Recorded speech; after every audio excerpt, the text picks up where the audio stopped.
नमस्ते दोस्तों, आज हम लोग म्यूकोमाइकोसिस के बारे में जानेंगे। म्यूकोमाइकोसिस क्या है? ये एक टाइप का फंगल इन्फेक्शन है। ये फंगल इन्फेक्शन आज से पहले भी था, पर अभी चर्चा में इसलिए है क्योंकि काफी पोस्ट कोविड पेशेंट्स को म्यूकोमाइकोसिस हो रहा है इन्फेक्शन।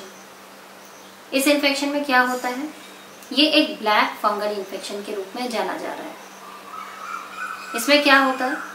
पेशेंट को पेन होता है, बॉडी के किसी भी कोई भी एक लोकलाइज्ड हिस्से में पेन हो सकता है, जैसे कि चिक, फेस एरिया में, यहाँ सिर्फ एक स्पेसिफिक जगह दर्द होना, इधर ही कोई एक स्पेसिफिक जगह चीक में दर्द होना, सिर में दर्द होना, वॉमिटिंग होना और वॉमिटिंग में ब्लड का आना, बुखार। ये कुछ आम सिम्टम्स है। आगे और जब सुनेंगे तो और सिम्टम्स को डिस्क्राइब करेंगे आपको। ये कैसे होता है? हमारे एनवायरनमेंट में फंगस है। हम जानते हैं हमारे पूरे एनवायरनमेंट में बैक्टीरिया, वायरस, फंगस सभी चीजें हैं। और जब हम इनहेल करते हैं, सांस अंदर लेते हैं, तो ये सब हमारे सांस के साथ हमारे बॉडी के अंदर जाता है। बट ये सब हमको बीमारियां नहीं देता। लेकिन जब हमारा शरीर पहले ही किसी समस्या से जूझ रहा है, पहले ही किसी इन्फेक्शन से जूझ रहा है, पहले से हमारी इम्यूनिटी अगर कमजोर है, तो काफी चांसेस बढ़ जाते हैं हमारे दूसरे बीमारियों से इन्फेक्ट होने के। अब जैसे समझिए कि किसी को डायबिटीज है और या अनकंट्रोल डायबिटीज ही है। किसी को मान लीजिए स्टेरॉइड का दवाई बहुत दिन से, लंबे समय से चल रहा है, कैंसर का ट्रीटमेंट चल रहा है, कोई इम्यूनो सप्रेसिव ड्रग उस पेशेंट को दिया जाए, तो इन सब केसेस में काफ़ी पॉसिबिलिटी होती है कि पर्सन को कोई भी बाहर से इनहेल करने के बाद कोई भी टाइप का इन्फेक्शन हो सकता है। तो ये आम बात है। अब कोविड के केस में क्या होता है? पोस्ट कोविड पेशेंट बहुत दुर्बल हो जाता है, उसकी बॉडी की प्रतिरोधक क्षमता बहुत कम हो जाती है। कुछ केसेस ऐसे होते हैं जिन पेशेंट को बचाने के लिए डॉक्टर को काफ़ी स्टेरॉइड या कुछ अदर मेडिसिन देने की ज़रूरत पड़ती है। हम यहाँ ये नहीं बोलना चाहते कि स्टेरॉइड नहीं दिया जाना चाहिए। ये आपके डॉक्टर पर डिपेंडेंट है, आपके केस पर डिपेंडेंट है। अगर डॉक्टर को लगता है कि आपको स्टेरॉइड देने की आवश्यकता है, तो स्टेरॉइड में हालांकि साइड इफेक्ट है, लेकिन उसके उस समय के प्रयोजन के बेसिस पर डिसाइड किया जाता है कि साइड इफेक्ट को हम देखें कि उसके पॉजिटिव इफेक्ट को देखें। तभी जाकर आपका डॉक्टर एक स्टेरॉइड का चयन करता है। तो बार बार पब्लिक फोरम में, पब्लिक मीडिया में या व्हाट्सएप मैसेजेस में काफ़ी लोग सर्कुलेट करते हैं कि स्टेरॉइड बंद कर दो। ऐसा नहीं है, ये गलत धारणा है। और स्टेरॉइड ऐसे दुम करके बंद नहीं किया जा सकता। उसको बंद करने की एक प्रक्रिया होती है, वो भी आपके डॉक्टर डिसाइड करते हैं। तो कोई भी इंफॉर्मेशन अगर वो डॉक्टर के थ्रू, प्रॉपर सोर्स के थ्रू आपके पास नहीं आ रहा या ICMR के थ्रू नहीं आ रहा, तो उसको उतना तवज्जो ना दें। हाँ, तो जैसा कि मैंने अभी आपको बताया कि ये इन्फेक्शन हम जब सांस लिए तो हमें सांस के द्वारा कुछ फंगल स्पोर्स हमारे बॉडी में चले जाते हैं। अब ये कुछ जगहों पे घर बना लेते हैं। अब वो जगह कौन कौन से हैं? हमारे साइनसेस। हमारे चेहरे पर 4 पेयर ऑफ साइनसेस है। इसको हम बोलते हैं फ्रंटल साइनस, ये है मैक्सिलरी साइनस, इस दोनों हिस्से में। इस जगह है इथमोइड साइनस और ठीक इधर ही अंदर पीछे की तरफ है स्फेनोइड साइनस। तो ये 4 प्रकार के साइनसेस हैं हमारे फेस में। तो मतलब छेद, स्पेस, एक जगह। तो जब हमने सांस लिया,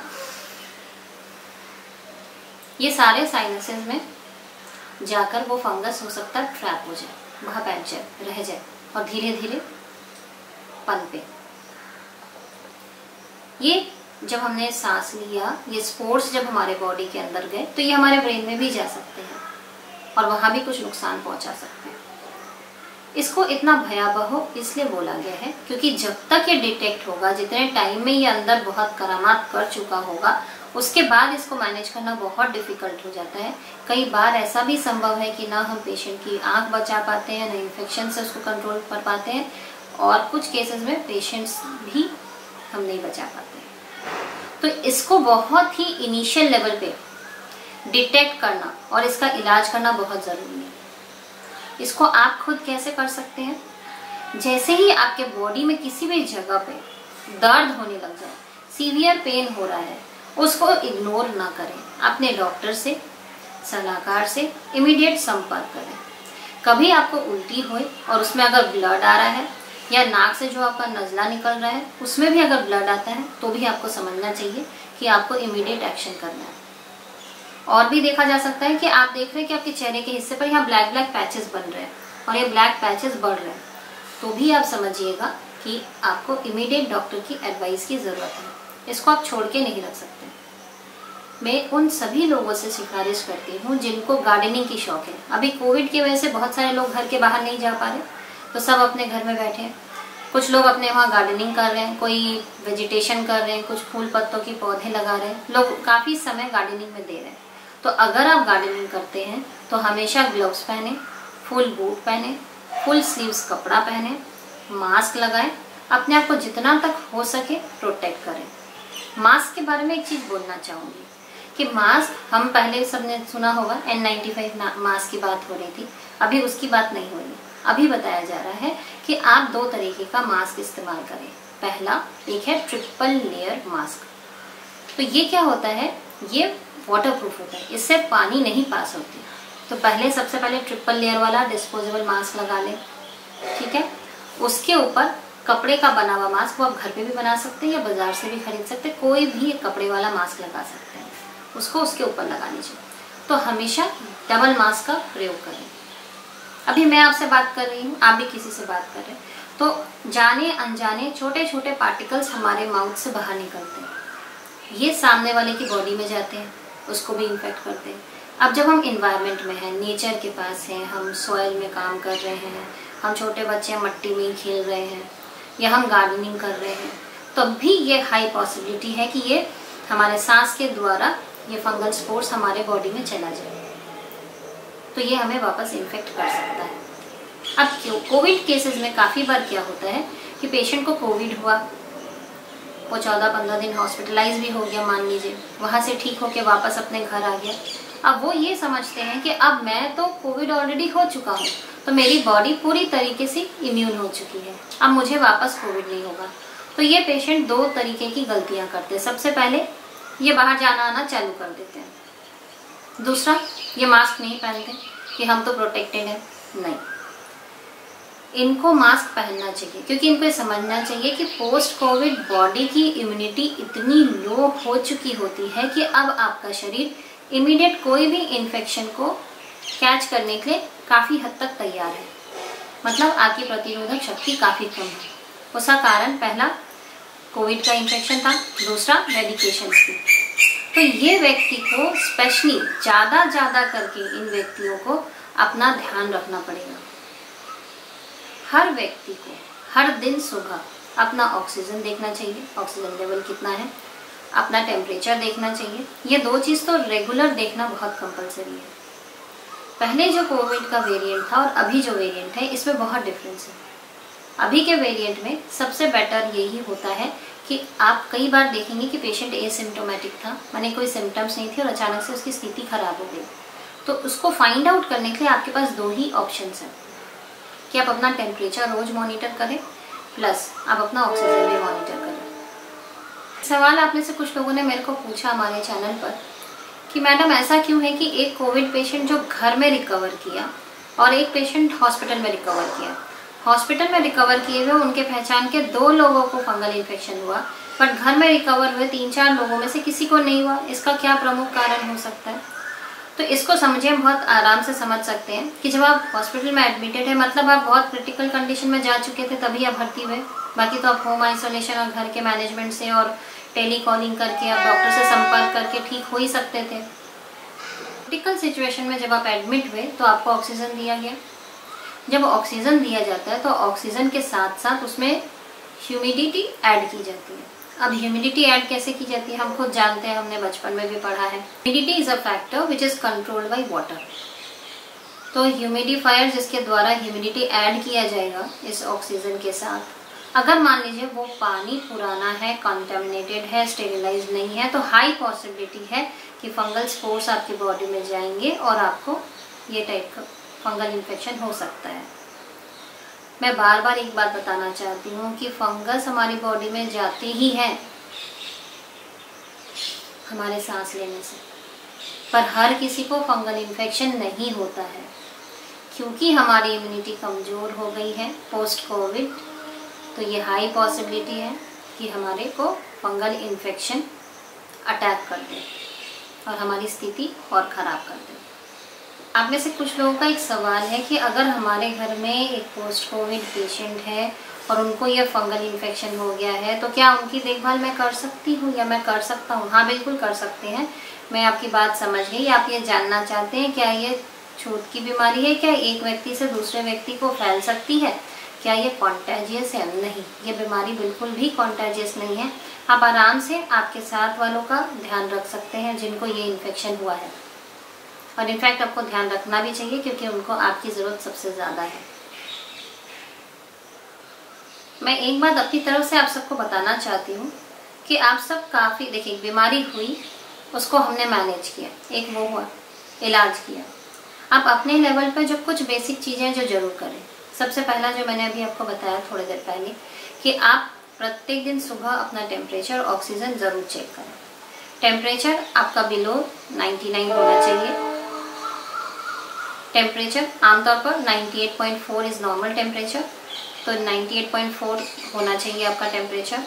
ऑक्सीजन 95 तो कम से कम होना ही चाहिए। तो ये दोनों पैरामीटर आप प्रत्येक दिन देखें। इसके अलावा आप में से जिनको डायबिटीज़ है या नहीं, काफ़ी ऐसे लोग हैं जिनको डायबिटीज़ है और उन्हें पता नहीं कि मुझे डायबिटीज़ है, तो आप सब एक बार रूटीनली अपना शुगर टेस्ट कर लें और शुगर टेस्ट करके देखें कि आपके शुगर का लेवल क्या है, फास्टिंग भी और पोस्ट प्रेंडियल माने खाने के 2 घंटे बाद भी। तो इससे आपको क्लियर हो जाएगा कि आपको शुगर है कि नहीं। अब आप में से जिन लोगों को पहले नहीं पता था कि आप डायबिटिक हैं और अभी टेस्ट के बाद पता चला कि आप डायबिटिक हैं, तो इमीडिएटली इसको सॉल्व करें। इसके जो मेडिसिन हैं, दवाएं हैं, जो गाइडलाइंस हैं, डॉक्टर के एडवाइस पे रहें और बीच बीच में अपना शुगर टेस्टिंग करते रहें। अब इसमें से कुछ लोग हैं जिनको डायबिटीज़ नहीं मिला, फिर भी वो कुछ दिन के इंटरवल पे, 1 मंथ या 2 मंथ इंटरवल पे वो भी अपने शुगर की जांच करते रहें। पोस्ट कोविड हर पेशेंट में मेरी एक छोटी सी सुझाव, आप सन बाथ लें। सन बाथ मतलब धूप में जाकर बैठें, ताकि धूप से आपके बॉडी के अंदर के बहुत सारे जीवाणु, कीटाणु, फंगस जो आपके बॉडी पर आक्रमण कर चुके हैं वो उतनी क्षमता के साथ ग्रो नहीं कर पाएंगे अगर आप सनलाइट से एक्सपोज्ड हैं तो रेगुलर रोज सुबह थोड़ा धूप ज़रूर खाएं। सिंपल सी बात, खाने पीने का ध्यान रखें, ऐसी चीज़ें खाएं जिससे आपकी इम्यूनिटी बढ़े, एंटीऑक्सीडेंट जाती खाने को अवश्य खाएं। कि आज मैं फंगल इन्फेक्शन पे बात कर रही हूँ, पर मैंने अभी देखा आप लोग का एक सवाल मेरे पास आया हुआ है कि कोविड में निमोनिया क्यों होता है, इसको थोड़ा बताएं। तो एक बात आपने देखा होगा, अगर आप एक स्पॉन्ज लें और उसको पानी में अगर डालें तो काफ़ी पानी को वो सोख लेता है। तो हमारे लंग्स के अंदर जो एल्वियोली है उसका नेचर भी कुछ हद तक स्पॉन्ज की तरह होता है। मतलब क्या, जब हमने सांस लिया और सांस जब हमने अंदर लिया तो ये जो एयर है इसके अंदर जो भी मॉइस्चर है या गीलापन है वो जब अंदर जाता है तो हमारा लंग्स उस ह्यूमिडिटी को एब्जॉर्ब कर लेता है, तो लंग एल्वियोली वेट हो जाता है। जैसा कि ब्रेड का जो एक्सपेरिमेंट छोटे बच्चों को क्लास 3-4 में कराया जाता है कि फंगस एक ब्रेड पे कैसे ग्रो करता है दिखाया जाता है। उनको बोला जाता है इस ब्रेड को गीला करो, इसको छोड़ दो, इसको एयर मिल रहा है, वाटर इसमें है, इन्वायरमेंट से इसमें फंगल स्पोर्स आएंगे और ये ग्रो करेगा। सिमिलरली जब हमने यहाँ से इनहेल किया, डीप इनहेल किया, तो ये सारे जो हमारे एल्वियोलीज है उसमें ये स्पोर्स गए, ठीक है। एक फेवरेबल इन्वायरमेंट उनको मिला कि अंदर वेट है, स्पॉन्जी वेट एरिया मिला, तो ये फंगस फटाफट ग्रो करना चाहिए। कोविड में भी यही होता है कि Covid is also a kind of virus, corona virus. उसको भी डेवलप करने के लिए, फैलने के लिए इनको एक एनवायरनमेंट चाहिए, तो वो एनवायरनमेंट उनको लंग्स एल्वियोली में मिल जाता है। आराम से बाहर से गए, लंग्स एल्वियोली में पहुँचे, उनके लिए वो बहुत अच्छा पिकनिक स्पॉट हो गया, वो वहाँ बैठ गए, अपना घर बना लिए और हमें परेशान करना चालू कर दिए। यही होता है एग्जैक्टली कोविड में भी, इसीलिए निमोनिया होता है। आँखों में ये फंगल इन्फेक्शन जब होता है तो आमतौर पे भी आँख में बहुत टाइप के फंगल इन्फेक्शन होते हैं।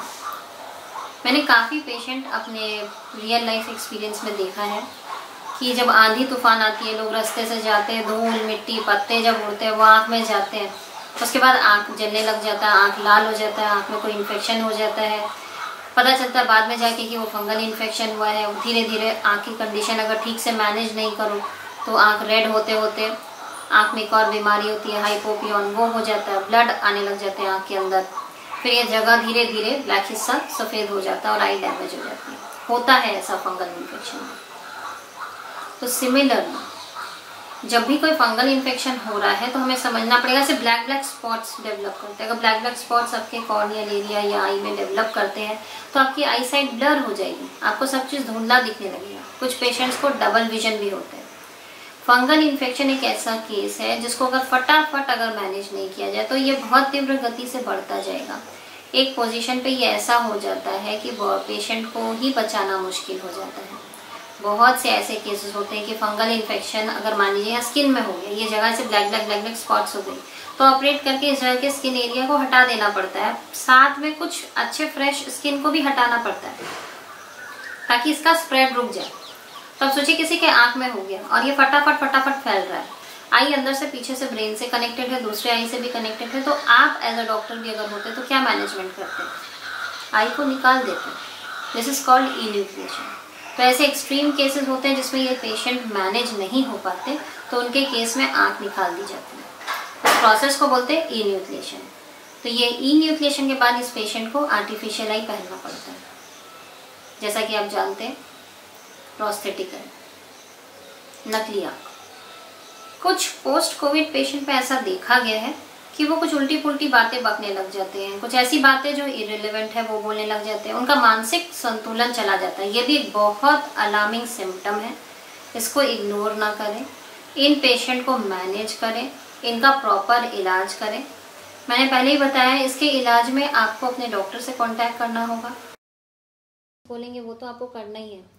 इसके अलावा पेशेंट को हाइड्रेट रखना बहुत ज़रूरी है। आप इलेक्ट्रॉल पिला सकते हैं पेशेंट को, कुछ ऐसे खाने की चीज़ें खिला सकते हैं जिससे उनकी इम्यूनिटी बढ़े, एंटीऑक्सीडेंट्स खिला सकते हैं। अगर पेशेंट को ऑक्सीजन देना ही पड़ गया तो भी स्टेरिलाइज्ड वाटर से ही ह्यूमिडिफिकेशन किया जाना चाहिए।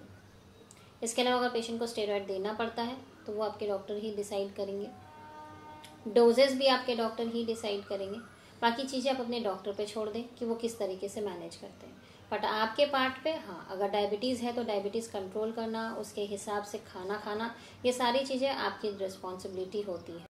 एक और बात मैं आपको बोलना चाहती हूँ, अगर आप चाहते हैं टेस्ट करना, जैसे मैंने बताया आपको कि आप शुगर टेस्ट करिए, इसके अलावा आप अपने ब्लड पिक्चर का भी टेस्ट कर सकते हैं, routine examination of your blood. उसमें अगर न्यूट्रोफिल काफ़ी कम आता है, जिसको हम लोग मेडिकल भाषा में न्यूट्रोपीनिया बोलते हैं, तो न्यूट्रोफिल हमारे बॉडी में प्रतिरोधक शक्ति के लिए काफ़ी इंपॉर्टेंट एक सेल बोल सकते हैं आप उसको, सेल है। तो आपका अगर न्यूट्रोफिल काफ़ी कम आता है तो भी आपको चिंता करने की विषय है, अपने डॉक्टर से संपर्क करें। तो हर व्यक्ति जो आज इस वीडियो को देख रहा है वो 3-4 बातें मेरी आज यहाँ से लेकर जाएं।